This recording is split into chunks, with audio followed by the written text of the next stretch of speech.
স্বামীজি দ্বিতীয় এবং শেষবারের মতো পাশ্চাত্যে এসেছেন। আমেরিকায় একদিন তিনি একটি নদীর ধারে বেড়াচ্ছেন। হঠাৎ চোখে পড়ল কয়েকটি যুবক সাঁকোর ওপরে দাঁড়িয়ে জলে ভেসে থাকা কয়েকটা ডিমের খোলার দিকে গুলি ছুঁড়ছে। বারবার চেষ্টা করছে, কিন্তু একবারও পারছে না। দাঁড়িয়ে দেখতে দেখতে স্বামীজির মুখে মৃদু হাসি ফুটে উঠল। যুবকদের একজনের তা চোখে পড়ল।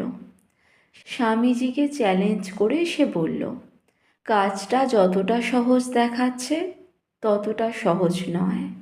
দেখি তো আপনি কেমন পারেন। স্বামীজি দ্বিরুক্তি না করে তাদের কাছ থেকে একটা বন্দুক নিলেন।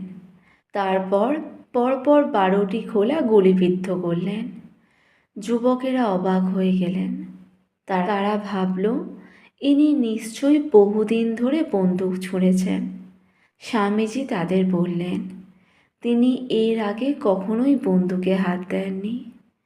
তিনি যে লক্ষ্যভেদ করতে পারলেন তার রহস্য হচ্ছে মনোসংযম।